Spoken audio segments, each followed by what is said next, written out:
Vidas com História.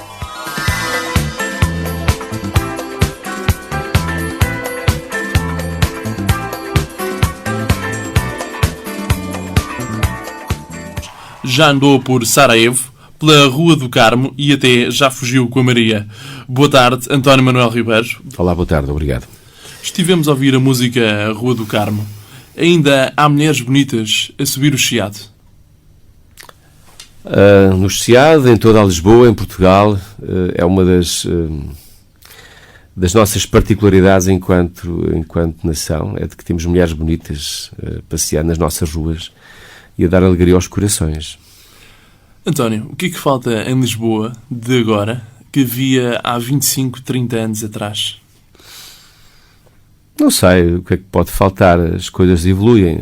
Há 25 anos atrás nós não tínhamos tantos centros comerciais e provavelmente as pessoas preocupavam-se mais com os centros culturais, com os museus, com a cavaqueira de rua, com os cafés de rua, que foram sendo ocupados normalmente por dependências bancárias e outras lojas chinesas.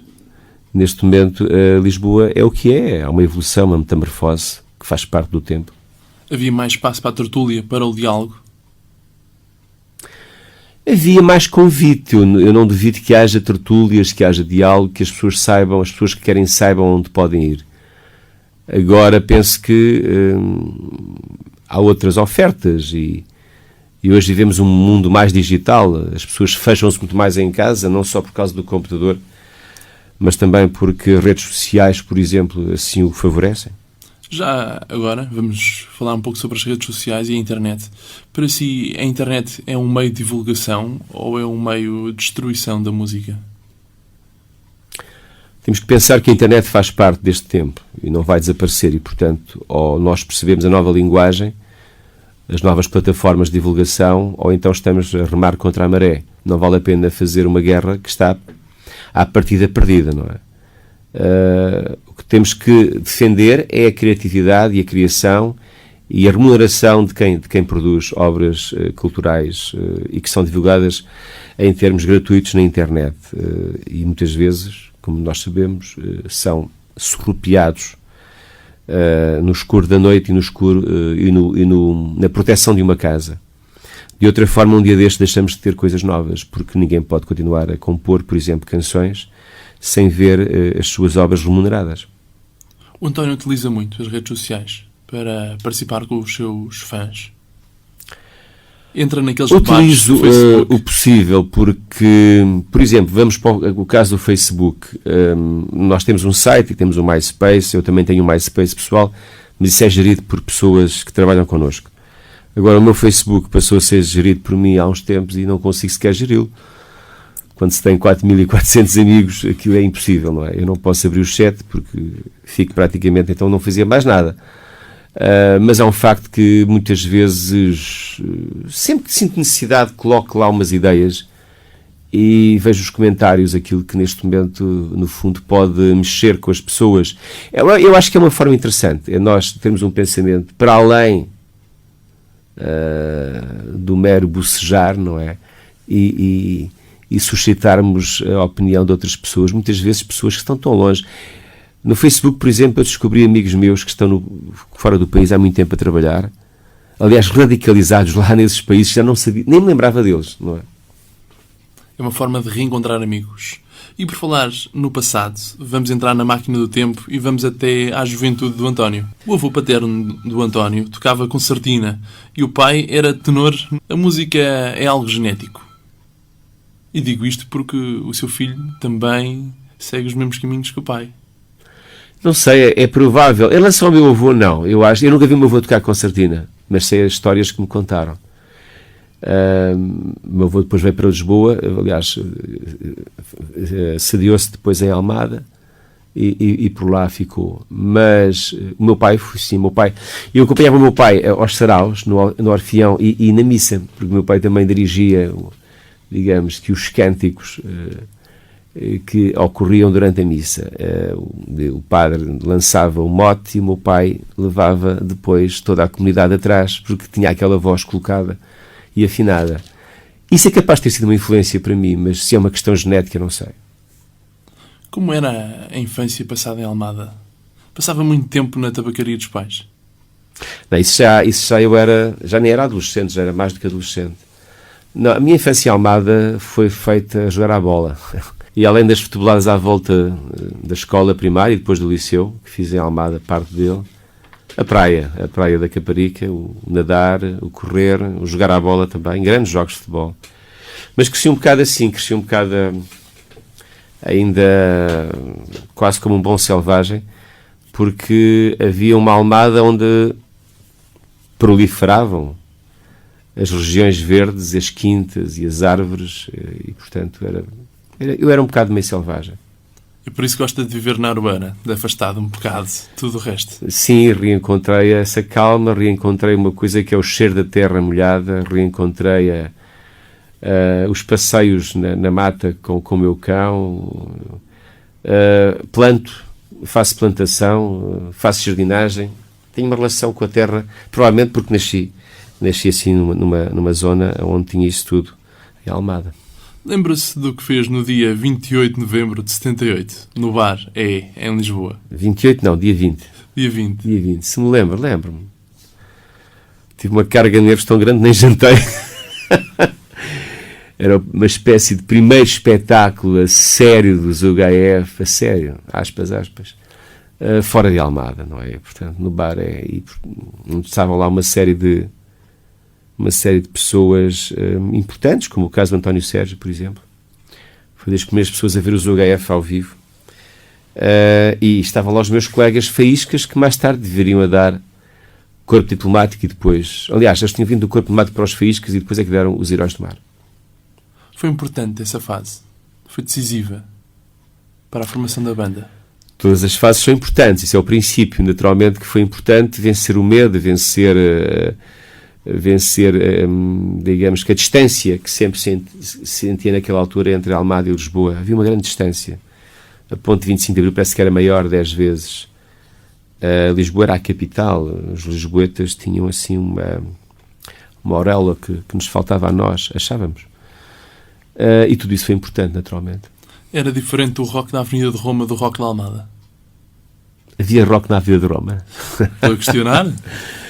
Não, penso que na Avenida de Roma havia uma série de manias que se colecionavam vindas expressamente de fora de Londres. Eu costumo dizer que os punks da Avenida de Roma iam a Londres comprar roupa. Nós era mais no Alentejo. Era a Samarra alentejana. Samarra, por acaso, nunca usei, mas as botas alentejanas usei durante anos. Em 1981, os UHF realizam 136 espetáculos. Ou seja, uma média de um espetáculo de cada 3 em 3 dias. Foi o ano mais louco que já viveu até hoje. Mais louco não sei se foi, mas foi de uma intensidade brutal. Isso foi aí que talvez tudo se firmou na minha vida, enquanto músico, enquanto compositor, enquanto homem do espetáculo. Acho que aí fui levado aos limites, eu e todos os outros. Eu fiquei, os outros não ficaram, e penso que esse ano 81 é capaz de ser a viragem, para vale a pena, quer continuar ou paro por aqui. Foi aí que tomou a decisão mesmo que a música seria a sua profissão. Também não posso dizer que fosse assim tão linear, tão geométrico. Mas nesse ano eu vi um bocado o horizonte.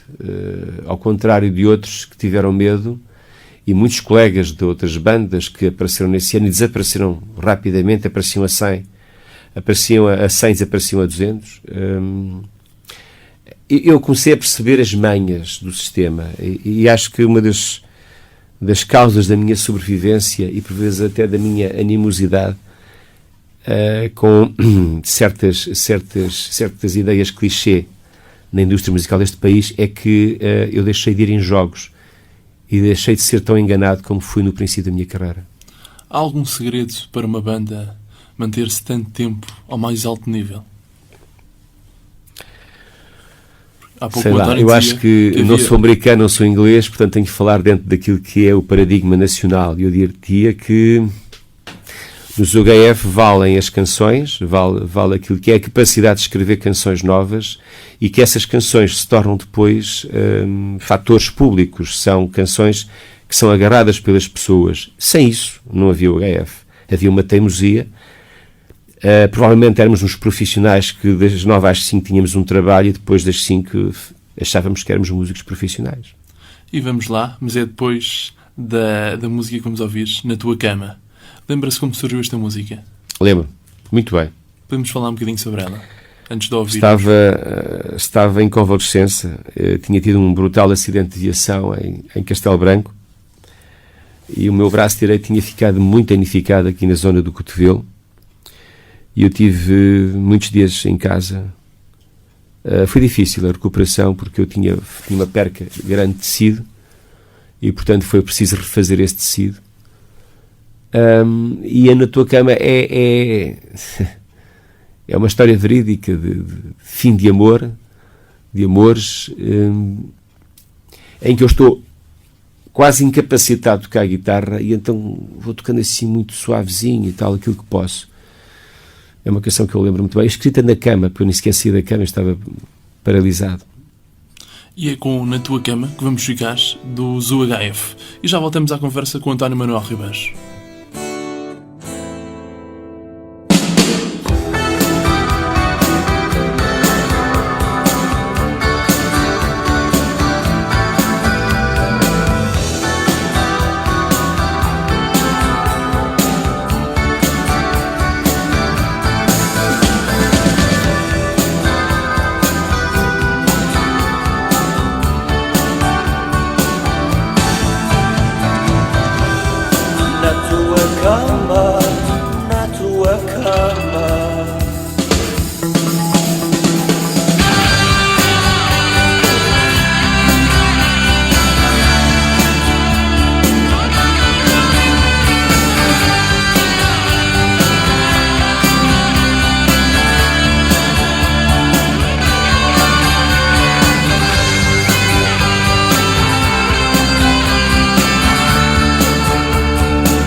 E estivemos a ouvir a música do Zoo HF, Na Tua Cama, do António Manuel Ribeiro, o meu entrevistado de hoje na Ultra FM.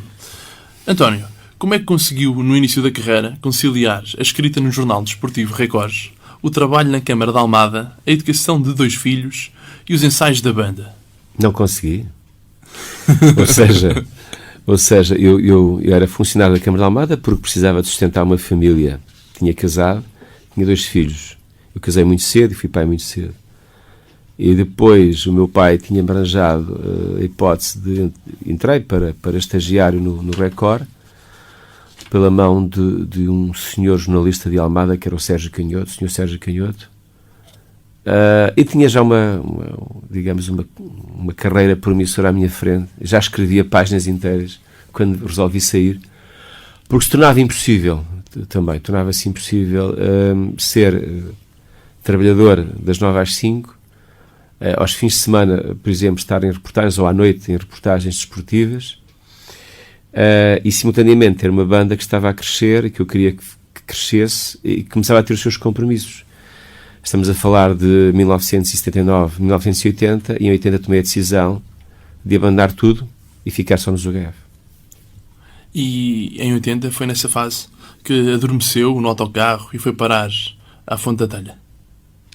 Capaz de ter sido antes. Era tal cansaço, tal ritmo de trabalho?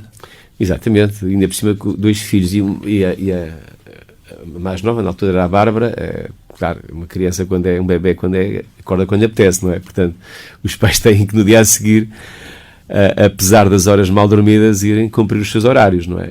E portanto, eu muitas vezes adormecia no autocarro que me transportava de Almada para a costa e um dia acabei na Fonte da Telha sem hipótese de regressar à costa. Foi negociado entre mim e o condutor. Ele deu-lhe boleia. Foi difícil, mas lá me trouxe de volta.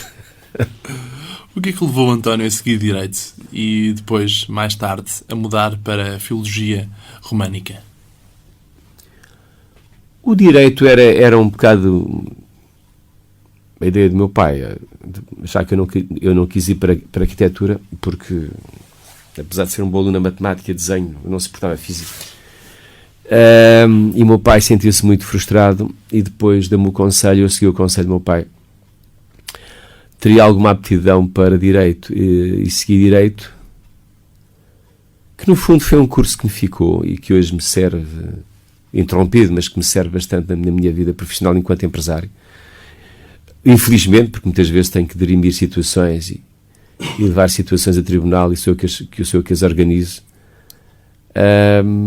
Mas também não aguentei muito, porque eu passei direito na época revolucionária, no chamado PREC, entrei em pleno PREC na Faculdade de Direito de Lisboa, e apanhei com as convulsões intestinais da esquerda radical deste país, a guerra que havia entre o MRPP e o PCP, que dominavam a Faculdade de Direito e que impossibilitavam que um aluno normal estudasse.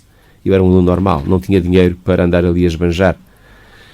E passava muitas horas sem fazer nada, muitas vezes porque estávamos em greve, ou a discutir se fazíamos greve. Portanto, nós estudávamos um dia por semana e fazíamos greve durante 4. E incendiávamos pelo meio professores. É verdade, isto era assim. O Dr. Durão Barroso, que era meu colega nessa altura, era um dos líderes da facção maoísta. Portanto, aquilo era uma faculdade um bocado insustentável. Não é? Depois costumo dizer que atravessei o relevado e fui para o outro lado a estudar letras, a filologia românica, que no fundo são literaturas clássicas românicas, no caso concreto português e francês, e aí dei-me bem. Algum dia pensa terminar o curso de Direito? Já me convidaram, mandaram 2 vezes o convite para voltar a Direito, e por acaso pensei, assim, já agora podia acabar, mas era uma questão apenas de vontade de aprender, de vontade de debates. Sempre fui uma pessoa que gostava de discutir, de perceber porquê. Talvez por isso isto tinha que se chamar Porquê, o novo disco do HF. Gosta de questionar? Sim, naturalmente. Aliás, isso é a base do conhecimento, é não aceitarmos apenas aquilo que nos é dito, se não estamos a entender, mas tentar perceber. Foi isso que o aproximou da política, uma vez que o António já foi deputado da Câmara de Almada, já foi autor da canção que deu voz à campanha eleitoral do Vítor Constâncio em 87, entre outros projetos. Como surge esse gosto pela política? Eu fiz mais do que isso. Eu trabalhei junto do meu amigo António Guterres, numa altura em que ele me pediu alguma ajuda para organizar a máquina partidária na altura do PS. Fiz sempre isto como independente e por afetividades. Como mais tarde estive nas 2 campanhas que levaram à presidência do Dr. Mário Soares. Há 5 anos também estive ligado à campanha do Manuel Alegre. Mas tenho feito sempre isto com desprendimento. Eu vejo a política como servir o interesse público, não vejo outra forma. Começo a acreditar que em Portugal, ao debater-se a questão da corrupção, que ninguém quer debater profundamente, porque este é um país profundamente corrupto, do mais baixo nível ao mais alto nível, começo a acreditar que as pessoas só poderão chegar à política quando tiverem, digamos que, uma plataforma financeira suficientemente poderosa para não serem corrompíveis. É triste dizer isto. E, portanto, a minha ideia de política sempre se pautou pelo bem comum, pelo interesse nacional. E quando digo interesse nacional, é efetivamente cumprir as metas que uma revolução há 30 e, neste caso, 7 anos atrás, daqui a uns dias, nos prometeu. Tornar-nos um país normal. Nem lhe vou chamar moderno, nem lhe vou chamar uma série de vulgaridades que os políticos gostam de pronunciar todos os dias. Um país normal, em que as pessoas possam ser normais e serem felizes.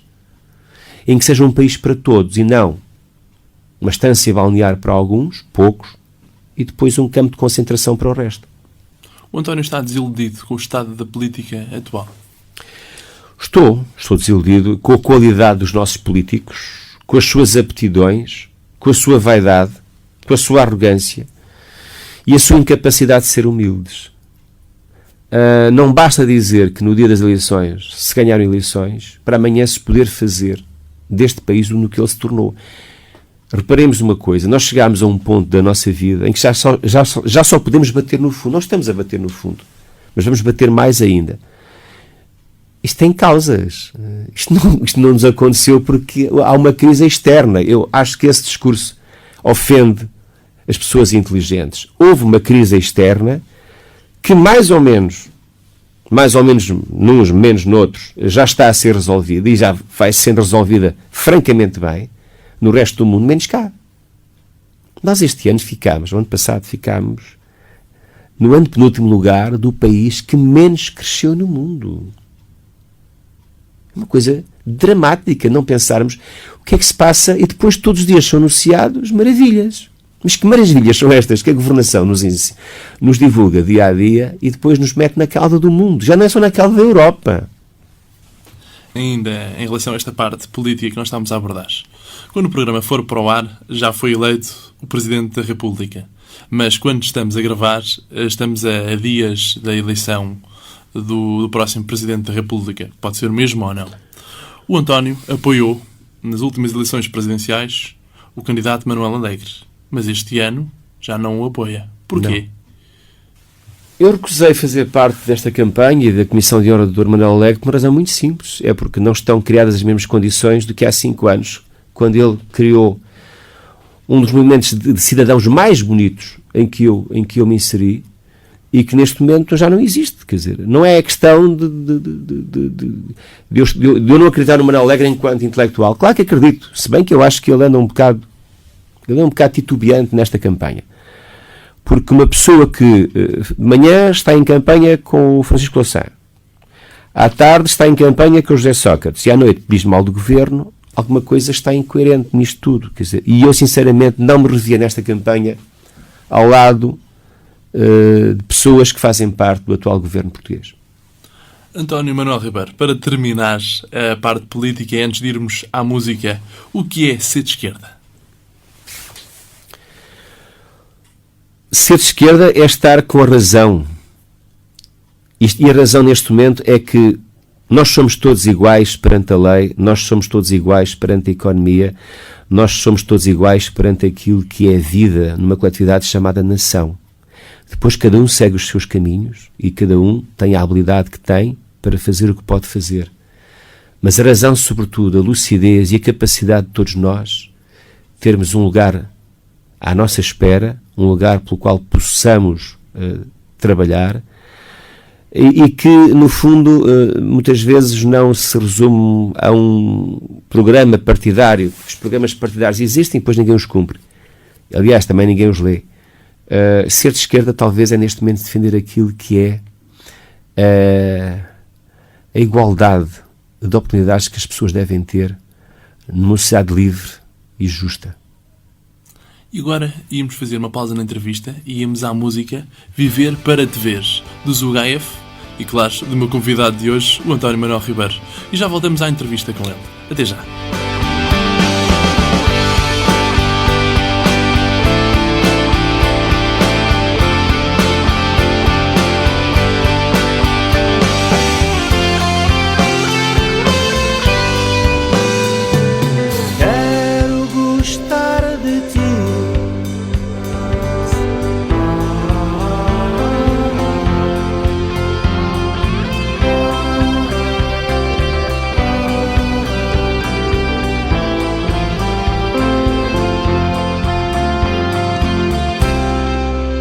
Estivemos a ouvir Viver para Te Ver, de Zugaev. António, de que é que fala esta música? Como surgiu esta música? Isso. As canções acontecem. As temáticas, nomeadamente as temáticas, a poesia, acontece. O Viver para Te Ver é aquilo que nós gostamos de dizer quando estamos profundamente apaixonados. E acho que é aquilo que, no caso concreto, uma mulher gosta de ouvir a um homem, por exemplo. Ou um homem gosta de ver de uma mulher, naturalmente também, que é uma paixão sem limites, quer dizer, algo de muito belo e de muito arrebatador. Como lida com o fim dos relacionamentos? Agora lido melhor. Mas inicialmente não, pois não. Inicialmente deram grandes canções de amor. E muitas dores de cabeça. Sim, Muito as álcool, ressacas são sempre... Muito álcool nessa altura. Sim, as ressacas são sempre dores de cabeça no dia a seguir, não é? Acho que nós aprendemos também com o tempo em que uma relação, quando acaba, é porque tem que acabar, e muitas vezes nós agarramos-nos à tragédia de que não queremos deixar ir a maré, não é? A maré está-nos a fugir e nós queremos agarrar a água, e a água não se agarra, não é? Uma relação é isso mesmo, é a liberdade de escolher duas pessoas. E se uma resolveu acabar por algum motivo, às vezes acabam as duas, mas se uma resolveu acabar, o outro lado tem que perceber. Não é fácil. Hoje em dia dispensa os casamentos, prefere as uniões de facto? Não sei, quer dizer, é um facto que há muito tempo que não estou casado, mas não ponho de parte a hipótese de que um dia me possa voltar a casar. O fim do primeiro casamento foi uma das alturas mais difíceis que viveu, ou nem por isso? Foi. Sobretudo meados dos anos 80. Aliás, foi isso, foi depois uma separação com uma namorada muito importante que eu tive na minha vida. Foi na altura que começou a viver exclusivamente da música? Não, eu já vivia desde 80, comecei a viver da música, nunca deixei de viver da música, só da música desde 80. Não, a meio dos anos 80 juntou-se a isso também problemas internos do HF, como por exemplo alguns músicos que estavam numa cruzada pelas drogas duras, e tudo isso não permitia haver uma grande lucidez para resolver os problemas. Como é que, vivendo no meio do rock, do sexo, do rock and roll e de muito whisky e muita droga, o António conseguiu afastar-se de certos caminhos e manter sempre o objetivo, a música como objetivo? Se falamos do campo da droga, eu nunca me interessou da droga por uma razão muito simples, é de que em Almada, muito cedo, antes mesmo do UHF, eu contactei com pessoas que estavam à volta e que consumiam e que vendiam e por aí fora. E é um mundo de tal forma distorcido, de tal forma sórdido, de forma mentiroso, que eu nunca estive nessas áreas e afastei-me sempre, não é? Quer dizer, acho que eu gosto muito da minha lucidez. Mesmo em noites em que os copos tomavam conta da minha lucidez. Muito whisky? Whisky, por exemplo.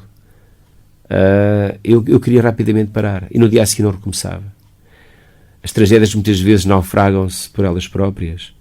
E nós pensamos que os copos ajudam. Não ajudam nada. No dia a seguir temos o mesmo problema e mais uma ressaca, não é? Temos dois problemas. No dia anterior tínhamos um, no dia a seguir temos dois. Não vale a pena.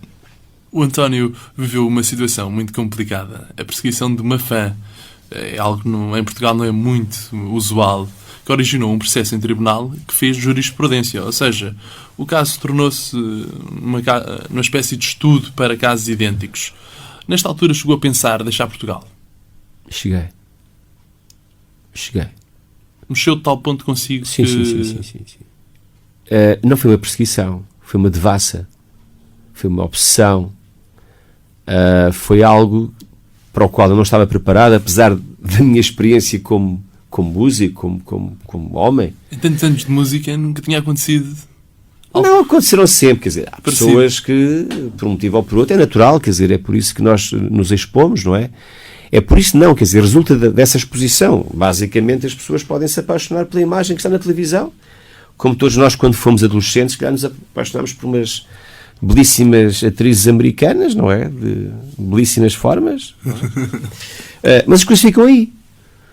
Faz parte do crescimento, faz parte da puberdade, faz parte da adolescência. O que eu não estava preparado era para o lado doentio, obsessivo, disciplinado, metódico, devassa, completa da minha vida e das pessoas que comigo convivem, a minha família, alguns amigos, pessoas próximas. Basicamente pessoas que me contactassem na minha casa ou então no círculo dos espetáculos. Tudo isto estava perfeitamente escrutinado. Porque o António chegou a sofrer ameaças de morte e de castração com ácido sulfúrico.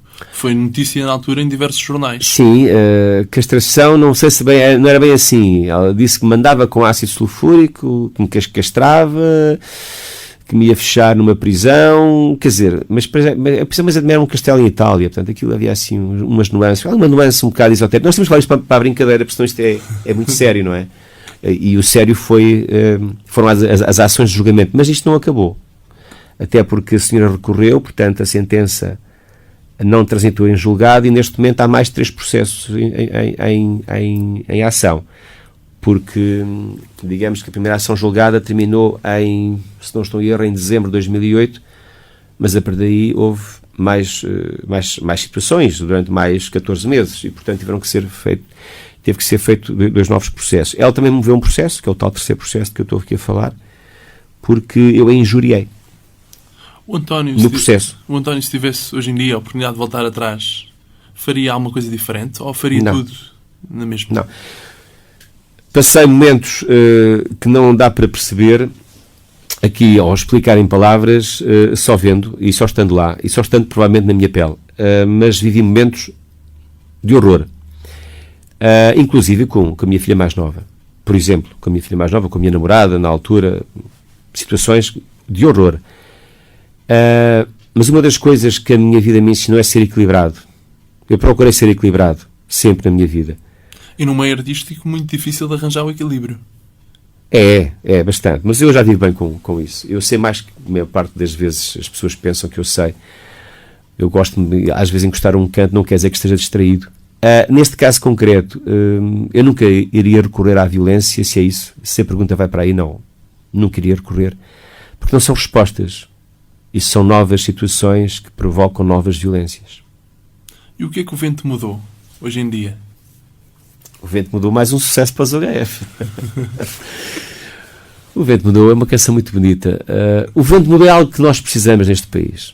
Este disco é quase todo feito. É curioso porque este disco começou a ser feito, começou a ser gravado em junho de 2009. Acabou de ser gravado em junho de 2010. Curiosamente, muitas coisas aconteceram e começou a ser escrito para aí 6 meses antes, portanto, no princípio de 2009. Mas é um facto que aponta muito para o estado da nação, mas para as saídas, porque isto não é um disco de lamentações, nem é um disco comprimido, deprimido. É um disco com soluções. A última canção, por exemplo, é uma solução para a nação. Portugal somos nós. Não são estradas, não são discursos, não são... Lamentações. Somos nós, os portugueses. Aliás, não se faz uma... É bom que todos os primeiros ministros deste país pensem o que está em vigor e o que poderá vir dentro de alguns tempos, segundo se fala por aí, que até pode ser o mesmo. Pensem numa coisa, não há revoluções que se façam sem as pessoas. E agora vamos ficar com O Vento Mudou. É daquelas alturas que eu digo, caro ouvinte, aumente o volume do rádio. E se não tiver a conduzir, feche os olhos e desfrute desta boa música rock em português, do melhor. O Vento Mudou, dos UHF.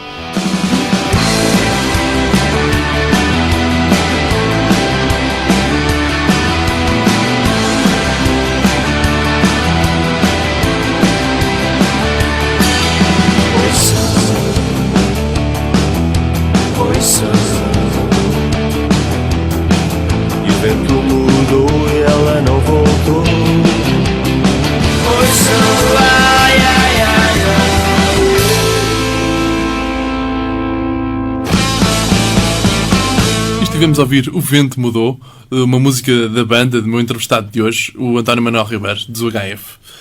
António, esta era uma música do Eduardo Nascimento. Os UHF sempre adaptaram novas músicas, deram outros ritmos às músicas. A música inventa-se ou reinventa-se? A música descobre-se, mas também se reinventa. Descobre-se quando a inspiração nos toca e fazemos coisas novas. Reinventa-se quando nós vamos buscar coisas que, por motivo qualquer, nos tocam. E o caso concreto, O Vento Mudou, foi o meu despertar um dia. Isto é mesmo verdade. Foi o meu despertar um dia. Eu vivo numa casa de 2 andares e durmo no primeiro andar. Eu vi ao resto de chão. em pijama, liguei o computador e YouTube. E fui ver tive a felicidade de poder rever o Eduardo Nascimento em 67, de Smoking, e como orquestra em ping-pong no Festival da Canção, e depois agarrei na guitarra e fiz isso. O primeiro negro a representar Portugal no Eurofestival. Sim, é verdade, canção. com conotações políticas na altura, em 67. Agora mudando, deixando a política e a música e indo até aos relevados, ao Benfica. É um grande benfiquista, sempre assumiu o benfiquismo e há uma música dos UHF que é Sou Benfica, um verdadeiro hino do Benfica a par de Luís Pissarra, das papoilas saltitantes. O que é ser benfiquista? Para já a herança que meu pai me deu, naturalmente. Como eu disse há pouco, sei lá, eu comecei a ir ao futebol com 4, 5 anos de idade.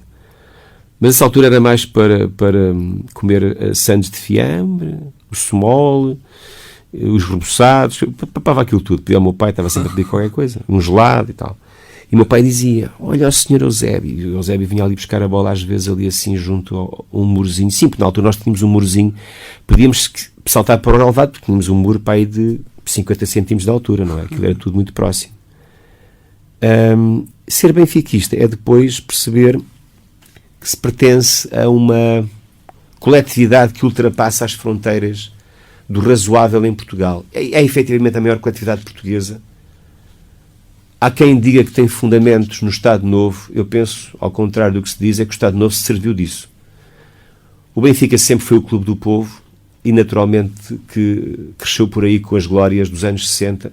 Falei agora do Eusébio. Podia falar nas 2 taças dos campeões europeus que conquistámos e fundamentou-se exatamente como um clube do povo. Mais tarde, com a nossa diáspora, os portugueses que rumaram para outras paragens à procura de uma vida melhor, começámos a ter uma coisa ainda mais fantástica. É que o Benfica está representado em todas as latitudes. Neste caso concreto, desde Macau a Toronto. Nós temos casas do Benfica. A maior parte delas, aliás, uma boa parte delas eu já lá estive, nomeadamente na Europa, e é uma coisa fantástica, porque ultrapassa até o próprio clubismo. Muitas vezes eu costumo dizer porque é verdade, porque eu já constatei isto, que o Benfica, as casas do Benfica servem de apoio aos imigrantes quando chegam, sem nada, ou com algumas referências, a uma cidade. Eu assisti a isto na Suíça. Claro que o consulado fechou às 5 da tarde, ou às 6, não é? Como é normal. E depois dessa hora, o que é que abre? Abre a casa do Benfica, onde se joga as cartas, joga-se ao bilhar, tem-se o jantar, há uma festa, onde já participei em dezenas, e depois há um painel e há pessoas que ajudam a arranjar um quarto, a arranjar um trabalho, a fundamentar, digamos, a recepção de mais um português que procura sair daqui, deste Portugal. Isto é um trabalho que muitas vezes é ignorado e, portanto, eu falo do benfiquismo que às vezes as pessoas não entendem, que é o lado humano das coisas, para além da questão das guerras, o meu é melhor que o teu, e aí às vezes nós falhamos todos, porque o vermelho não é melhor que o verde, nem o verde é melhor que o azul, só porque são cores. Às vezes nós somos melhores porque jogamos melhor, outras vezes não jogamos tão bem. Mas há um lado humano nas coisas que eu estava aqui a situar, que mais tarde vim a descobrir que me deixa em paz com o facto de ser Benfica. É bom ser Benfica. É a minha razão de ser desde miúdo, quer dizer, eu lembro perfeitamente quando andava na escola andar a comer reboçados de um tostão, que é uma coisa que... Para ter os cromos. Para ter os cromos. O último era o Eusébio que estava colado à lata. Primeiro que lá chegássemos era um bocado difícil, não é? E, portanto, comi toneladas de açúcar castanho à espera de encontrar o Eusébio, não é? António, estamos quase a chegar ao fim da nossa entrevista. Mas antes, o que é que se vê fazer daqui a 20 anos? Se estiver cá, não sei. Muita música? Provavelmente ainda farei música se souber. Ou vai passar ao seu filho a herança? Não, isto não se passa. Essas heranças não se passam. Há ou não há qualidade, e o Tó tem a sua própria qualidade, e portanto ele é um excelente instrumentista, é um homem de palco, tem outros projetos e portanto não tem nada a ver comigo. Quer dizer, o que eu lhe ensinei foi talvez a estrutura de ser música em Portugal. E não mais do que isso. Não sei, mas se eu estiver cá daqui a 20 anos, talvez esteja a escrever. Se ainda souber escrever. Vamos entrar agora numa rubrica que é direta à cabeça. Eu dou uma palavra e o António diz aquilo que vier à cabeça. Pode ser? Vamos embora. Um filme. Lawrence da Arábia, ainda hoje, é um filme que marca. Uma viagem. De carro até Andorra. Um cheiro da infância. As flores no meu jardim, as rosas, os cravos, os crisântemos, sei lá, tudo aquilo que o meu pai plantava. Um jogador do Benfica. Eusébio. Uma personagem da história de Portugal. Dom Afonso Henriques. O HF. Rock português. Numa palavra, a vida é... ser feliz.